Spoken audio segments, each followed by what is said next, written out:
Subtract करते हैं। तो सबसे पहला जो मेथड है ये सेम क्वेश्चन नंबर 5 की तरह, यहाँ पर भी बेस ए है, यहाँ भी बेस ए है, तो जब सेम बेस डिवाइड हो तो पावर को सब्ट्रैक्ट करते हैं। तो यहाँ पर हम बेस जो है वो लिखेंगे ए, वो थोड़ा सा बड़ा लिखेंगे क्योंकि पावर थोड़ी ज्यादा है। तो यहाँ पर ऊपर वाली पावर लिखेंगे पहले 2l माइनस, यहाँ पर आके मैंने बहुत सारे बच्चों के पेपर चेक करते हुए ये देखा है कि यहाँ पर वो मिस्टेक कर जाते हैं कि ये जो l है इसकी साइन तो यहाँ माइनस l कर देते हैं, ये जो m है उसकी साइन चेंज करना भूल जाते हैं। देखें ये जो l प्लस m है ये ऊपर जाके माइनस हो रहा है, तो ये दोनों पॉजिटिव हैं, ये दोनों ऊपर जाके नेगेटिव हो जाएंगे, माइनस l माइनस m। तो इस बात का आपने ख्याल रखना है। उसके बाद नेक्स्ट यहाँ डॉट यूज कर ले। नेक्स्ट ये जो ब्रैकेट है सेकंड ब्रैकेट, यहाँ पर ये जो a है ये ऊपर वाले a में से नीचे वाले a की पावर को जब सब्ट्रैक्ट करेंगे तो ये 2m जो पहले पावर है माइनस, क्योंकि ये दोनों ऊपर जाके माइनस हो रहे हैं m प्लस n, तो इन दोनों की साइन चेंज होगी, दोनों की साइन को अपने बड़े एहतियात से चेंज करना है, minus m minus n dot next जो है ब्रैकेट है ये वाली, उसको a उसकी जो पावर है यहाँ पर 2n minus n minus l।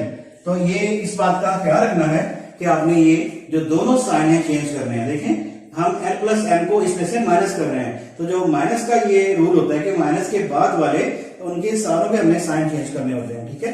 तो ये अब यहाँ पर ये 2l जो है उसमें से एक l जो है वो माइनस हो जाएगा और बाकी बचेगा हमारे पास a raise to the power 1l minus m dot यहाँ पर a जो है उसमें 2m में से एक कम हो जाएगा, माइनस हो जाएगा, बाकी रह जाएगा m minus n as it is dot यहाँ पर भी ये जो a है ये 2n में से एक n कम हो जाएगा, माइनस हो जाएगा, तो बाकी रह जाएगा एक n और माइनस l।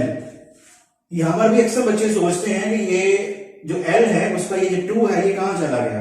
ये देखिए हम इसको माइनस कर रहे हैं, हम ये कह रहे हैं कि 2x जो है उसमें से एक x कम कर दें तो बाकी रह जाएगा एक x। जैसे हम 2 में से 1 माइनस करके 1 लिखते हैं, बिल्कुल उसी तरह से 2l में से एक l माइनस करके वहां पर एक l बाकी बचेगा।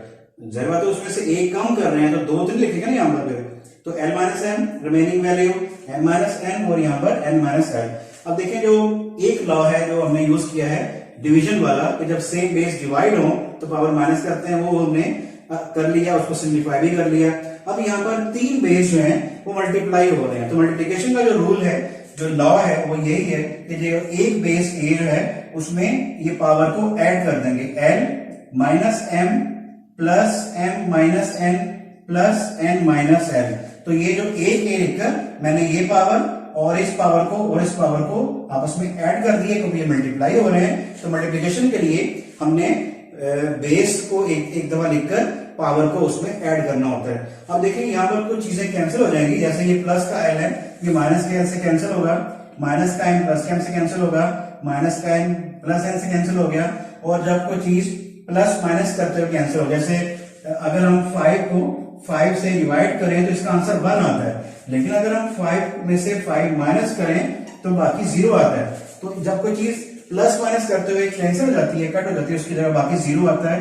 तो यहाँ आ गया a उसकी पावर 0, और हमें इस बात से पता है कि किसी भी बेस की जो पावर 0 हो तो इक्वल किसके होता है 1 के।